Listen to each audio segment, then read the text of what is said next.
जी हाँ, संभल के मुसलमानों के खिलाफ सीओ अनुज की एक और साजिश। अचानक इकट्ठा हुई लाखों की भीड़ ने सीओ अनुज को घेरा। बहुत स्वागत है आप सभी का। आप देख रहे हैं द राजनीति का विशेष सेगमेंट खबर और विश्लेषण। मैं हूं जब्बार खान। दोस्तों, क्या संभल के सीओ अनुज चौधरी ने फिर एक ऐसा कदम उठा लिया जिसके बुनियाद पर उनके ऊपर मुसलमानों के खिलाफ बड़ी साजिश का आरोप लग रहा है? आखिर लाखों की भीड़ ने एक बार फिर से सीओ अनुज चौधरी को क्यों घेर लिया है?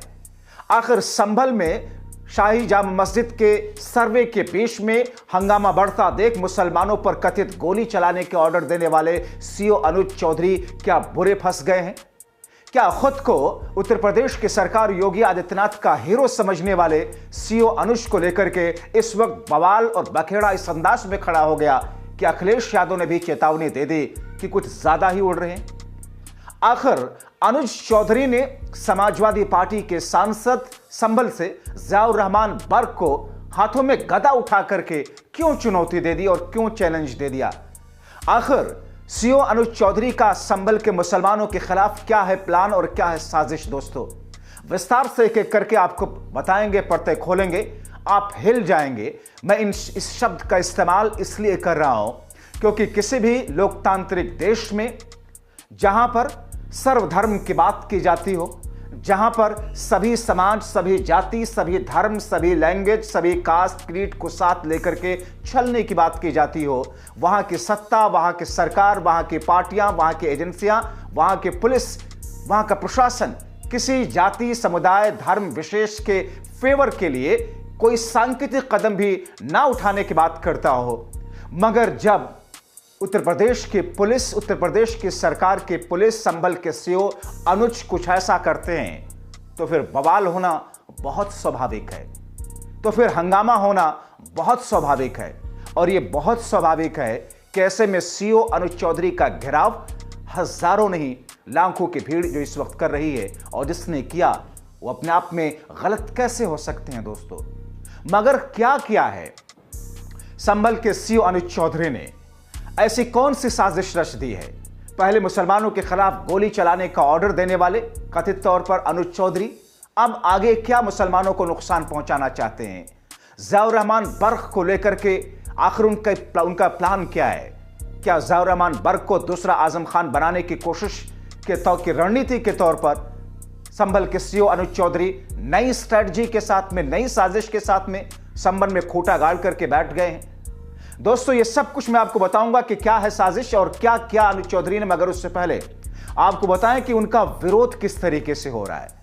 और सबसे पहले सोशल मीडिया से लेकर के अलग अलग जगहों पर खुद संभल में इस बात को लेकर के रोष है, विरोध है पूरे उत्तर प्रदेश में, पूरे उत्तर प्रदेश के साथ साथ में पूरे देश में, एक तरीके के सेकुलर वोटर्स के बीच में, सेकुलर जनता के बीच में, या यूं कहें कि देश के करीब करीब 60%, 65% जनता के बीच में रोष है।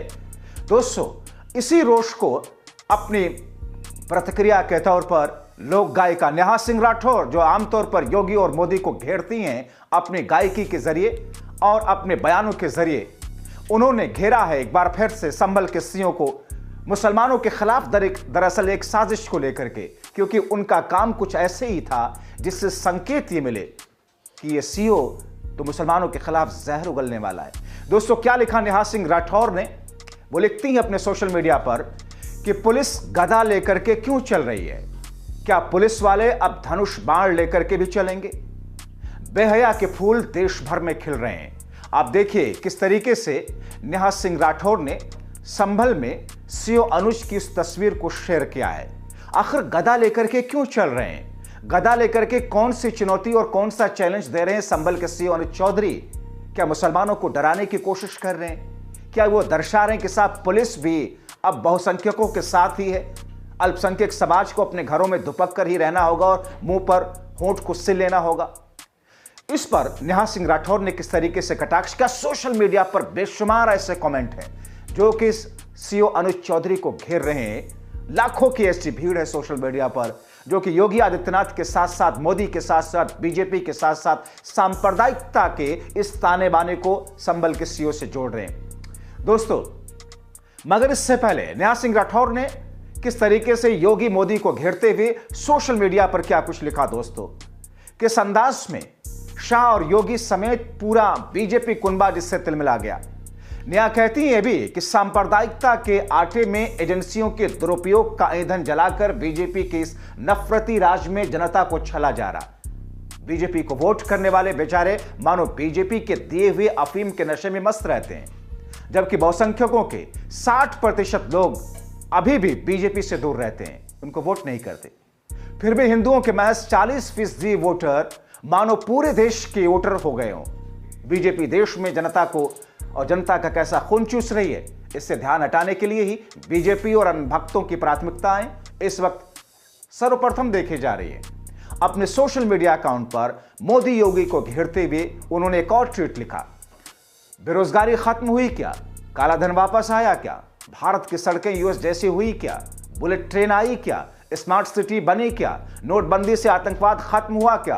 पेट्रोल डीजल सस्ता हुआ क्या? रुपया डॉलर बराबर हुआ क्या? बोलिए ना मोदी जी, ये सब कब होगा? अब तो 2025 आ चुका है। तो मोदी योगी और पूरे बीजेपी समेत पूरे बीजेपी के वोटर को घेरते हुए आईना दिखाते हुए उन्होंने ये ट्वीट इस अंदाज में भी लिखा। मगर सोशल मीडिया पर जो यूजर्स हैं वो यूजर किस तौर पर अनुज चौधरी को घेर रहे हैं और उन्हें सांप्रदायिकता फैलाने वाला बता रहे हैं दोस्तों, आप समझ सकते हैं। दरअसल हुआ क्या है दोस्तों, दरअसल संभल के सीओ अनुज चौधरी ने संभल में जाम मस्जिद के सर्वे के वक्त में, दूसरे दिन के सर्वे के वक्त में, जब कथित तौर पर गोली चलाने का आदेश मुसलमानों के खिलाफ पुलिस को दिया जैसा कि कहा गया, उसके बाद से लेकर अब तक उनके खिलाफ संभल से लेकर पूरे प्रदेश में, देश में गुस्सा है। मगर इस बीच में गदा लेकर के, हनुमान जी का गदा लेकर के हाथों में संभल के सीओ अनुज चौधरी एक यात्रा के सामने आगे आगे चलते हुए दिखाई दिए। उन गलियों में जहां पर संभल के मुस्लिम लोग रहते हैं, उन इलाके में जहां से सपा के सांसद ज़ियाउर रहमान बर्ख आते हैं, उस जगह से जहां को योगी आदित्यनाथ की सरकार मौजूदा वक्त में एक तरीके से मुस्लिम बहुल उस इलाके को इस अंदाज में तोड़ फोड़ करके जो आरोप लग रहा है कि साहब वहां पर मुसलमानों को डरा करके उनको जबान सिल करके खामोशी के साथ दोयम दर्जे का, नंबर 2 का सिटीजन बने रहने की बात सांकेतिक तौर पर कर रही योगी सरकार, यह आरोप लग रहा है। दरअसल जब संभल के सीओ अनुज चौधरी हाथों में गदा लेकर हनुमान जी का पुलिस की वर्दी में एक सीओ की पोस्ट पर रहते हुए निकले तो फिर लोग भौंचक के रह गए और इसीलिए नेहा सिंह राठौर जैसे हजारों लाखों लोगों ने सोशल मीडिया पर उनके खिलाफ में अपना गुस्सा निकाला कि साहब ये जहर की तो इंतहा हो गई, ये अल्पसंख्यकों के खिलाफ नफरत फैलाने या उनको डराने की तो इंतहा हो गई। दरअसल हुआ क्या था दोस्तों, आपको बताते हैं। संभल के मुस्लिम इलाके में दरअसल जैसा कि आपने देखा कि संभल में 45 साल के बाद में मंदिर का दरवाजा खोल करके या उस मंदिर को बाहर सामने ला करके किस तौर पर उसे दर्शाने की कोशिश की गई कि मुस्लिम इलाके में मंदिर छुपाया गया हुआ था। हालांकि अलग बात है कि उस मंदिर के जिम्मेदार या जिन्होंने बनाया तो उन्होंने कहा कि साहब नहीं, ये तो गलत है, ये तो अफवाह है, मंदिर हमने बनवाया, ताला हमने लगाया, जिसको दर्शन करने आता था वो चाबी लेता था, इसमें किसी के डर से हम यहाँ से पलायन करके नहीं गए, ये सारी चीजें अफवाह फैलाई जा रही हैं। खैर वो एक अलग पहलू है जिसे हमने आपको दिखाया। अब मंदिर में वहां पर दर्शन करने वाले लोगों की भीड़ लगी रहती है, मगर इस बीच में हुआ क्या कि कर्नाटक के किशिंगधा यानी कि हनुमान जी के जन्मस्थली से एक रथ यात्रा संभल के लिए कार्तिकेय महादेव मंदिर पहुंची। भारी सुरक्षा व्यवस्था के बीच में रथ यात्रा को कार्तिकेय महादेव लाया गया। इस दौरान चप्पे चप्पे पर सुरक्षा व्यवस्था के खूब इंतजाम किए गए थे दोस्तों। दरअसल रथ यात्रा के आगे आगे संभल के सीओ अनुज चौधरी हाथों में गदा लेकर के चल रहे थे। अब सीओ अनुज चौधरी का ये वीडियो चर्चाओं में बन गया, लोग उन पर कटाक्ष कर रहे हैं, लोग उन्हें सांप्रदायिक बता रहे हैं, लोग ये कह रहे हैं कि आप पुलिस की वर्दी में किसी धर्म विशेष के ऐसी चीजों को लेकर के अब क्या दर्शाना चाहते हैं, दूसरे धर्म के लोगों को डराने की कोशिश। रथ यात्रा दरअसल जो सरस्वती महाराज हैं किशिंगधा में, इस रथ यात्रा को गोविंदानंद सरस्वती महाराज किशिंगधा से संभल लेकर के आए हुए थे और इसमें मुस्लिम बहुल खगोसराय इलाके में भी इस रथ यात्रा को घुमाया गया। यात्रा के बीच में सीओ अनुज चौधरी का जो अंदाज दिखा उसे आपने देखा।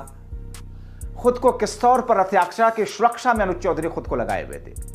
और उस रथ यात्रा को लेकर के जब स्वामी गोविंदानंद सरस्वती ने सीओ अनुज चौधरी को गदा थमाया, तो वो गदा लेकर के आगे आगे बढ़ते हुए मानो किसी हिंदू संगठन के धार्मिक यात्रा की अगुवाई कर रहे हो। जी हां दोस्तों, और ये तस्वीरें प्रदेश के साथ साथ पूरे देश में सोशल मीडिया के जरिए पहुंच गई।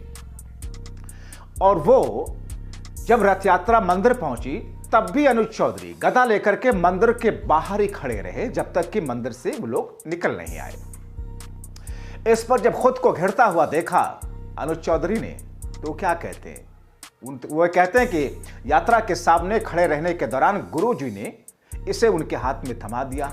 वर्दी में गदा को हाथ में लेना कोई पाप तो नहीं। सनातन के साथ साथ अन्य सभी लोगों को सुरक्षा व्यवस्था देने के लिए हम यहां पर मौजूद हैं। कोई भी अप्रिय घटना नहीं हुई, सब कुछ शांतिपूर्ण तरीके से संपन्न हो गया और इसमें हमने ऐसा कोई पाप नहीं किया। मगर दोस्तों, या आप तय कीजिए, सरकार के कर्मचारी होने के साथ साथ देश की रक्षा सुरक्षा और संवैधानिक देश में लोकतांत्रिक देश के अंदर एक एजेंसी को, पुलिस एजेंसी को ड्यूटी पर वर्दी के बीच में क्या किसी धर्म विशेष के ही चीजों को आगे बढ़ावा देना, लेकर के चलना, उसके रंग में रंग जाना, क्या ये देश के सेकुलर फैब्रिक को तोड़ने जैसा नहीं है? क्या डेमोक्रेटिक सेंस को नुकसान पहुंचाने जैसा नहीं है? क्या धर्म विशेष का फेवर इससे नहीं जाता?